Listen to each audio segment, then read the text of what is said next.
The Blood and Guts episode of AEW Dynamite on TNT. Your initial thoughts on what you saw tonight, Bruce?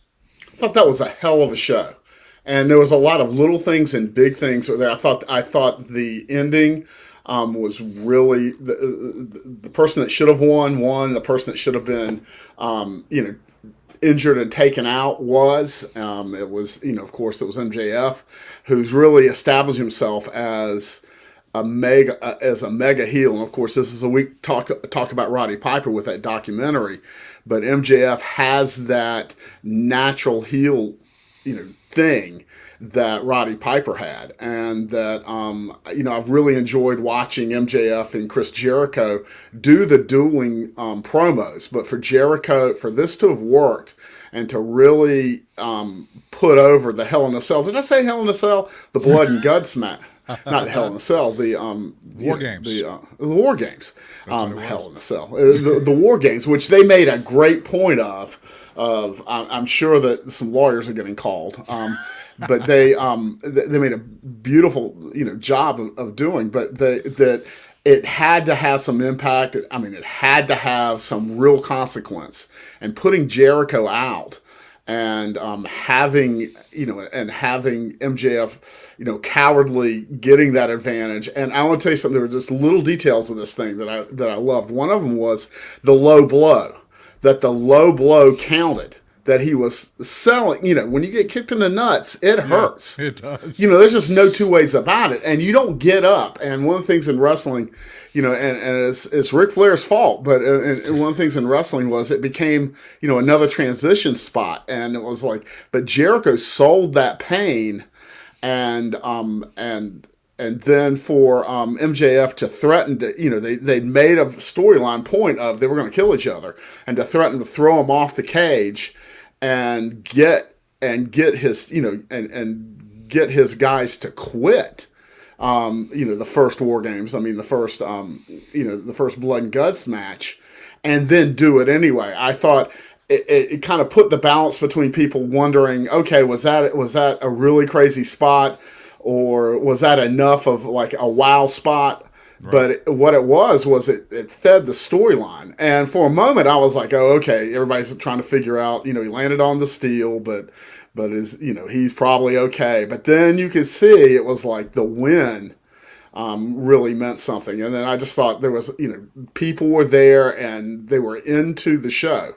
And it built really well. I mean, and one of the other things I loved was the War Games cage, the Blood and Guts cage, was close up to the ring. There wasn't any going underneath the ring to pull out plunder, to pull out crap. There wasn't any walking around the ring, and it was a major thing for MJF to get out. Tully Blanchard, getting the key and getting him out, and then Jericho getting out. That was a major deal. It wasn't people running in and running out, and the referee seeing what was there. And then there were some blow ups in the ring. I mean, it's not so much blowing up cardio, but screw ups. But it looked like a damn fight the entire time. And even like the screw-ups, Guevara had one early on, they looked like what would happen if you were fighting at that level. And, I'm not crazy about blood, but I'm good with blood when it's used in the right way at the right time. And this, I thought, was. Like this sets up a lot of things, and and this was a show where they showed that they've done a great job with setting up new acts, because it wasn't just MJF who was set up really well tonight.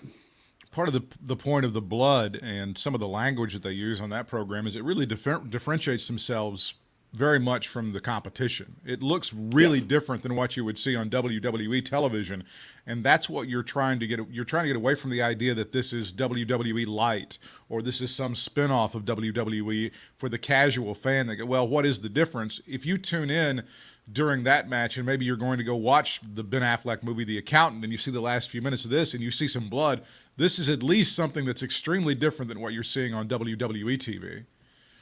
And yeah, it does echo back to wrestling that was done in ways that WWE doesn't do. And there's a lot of fans and a lot of people in wrestling that have been trained by Vince McMahon and just by watching been trained that way. And so using effective psychological things, but it seemed like more of a fight. I mean, one of the things that's different to me though is, and it happened with the women's match a few weeks ago, was they don't seem to be facing the TNT doesn't seem to be giving them a hard time about the blood. And so that means that gives them the chance to, and part of it is, bloodborne pathogen, we live in that era now where people understand the medicine better. But it's if you lower the risk and then do it when it's impactful and not just, oh, wow, that very much had the old school cage match, like something's going to be settled here. You had that feeling watching it the whole way, and then they paid it off. And I think that's really important for the next time that they come. And for the first time you do it, I think you want to pay off that the heels won. Mm-hmm. And the heels won in a way that wasn't, that wasn't what you see in wrestling all the time. It was more a cowardly, dirty way. Right. That even if and everybody knows what you're watching, but you can get into the story, you can get into all the details of it, and you can cheer and boo, and that works. I mean, you're not reminding people all the time that hey, this guy's going to cough up black blood, and then the next match we won't ever bring it up, or there's a performance with it, like it's getting away. It is a performance, it, but it's pulling you into having real emotions, because that's what real performances do in all kinds of different genres.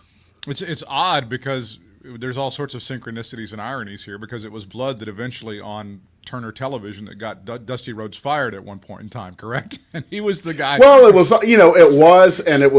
doing, but there's more lessons than just doing blood, and that was when the Road Warriors spiked him. It was he picked the wrong person to bleed. He picked the wrong he pushed the wrong person at the wrong time, and what I mean by that is that he pushed himself. And he was told specifically not to do something, and then he did it. And it's all context. Mm-hmm. He did the wrong thing, but he gambled that it would work. He gambled that fans would go crazy for it, and they did not. Right. So, I mean, that's the thing. If you do that, and you're told not to do it, and then the money starts pouring in, they're going to let you do it anyway. But if the money doesn't start pouring in, Dusty had doubled and tripled down on himself. And this was a night where he was very much remembered. And one of the best things he came up with in his creative time, it was kind of one of the last, which was, from when he came to Crockett, and when Crockett got TBS, from 1985 until 85, 86, and 87, they were on fire. And that was and after that's when it started to turn. And, but that was, the War Games, that was one of those things where, oh my God, it sparked the imagination. But you had naturally these two groups, because you had, the whole promotion was Ric Flair being chased as the NWA champion, being chased by Dusty Rhodes and his henchmen and Dusty's friends. And so you could just put them together in that War Games, and Tully Blanchard being part of it. And they even, they had R&B Arn, and they did the callbacks, but they didn't get in the way, I didn't think, of everything. And it was just one was going to win. And I love Tony Schiavone talking about J.J. Dillon, because that was J.J. Dillon's last time to wrestle. He got, he was up there, he was taking spots as the manager, and he was and I know as a fan watching, I was like, oh yeah, you can look at the lineup, it means J.J. is going to lose. Right. Like they weren't going to beat anybody else, and that's what the difference is now. And I think the difference is a real important one, and it's to AEW's credit and to professional wrestling's credit, is now you're going to beat the top dog. You're going to beat the guy that really means something. You're not going to have the excuse. They didn't beat didn't beat the perfect 10.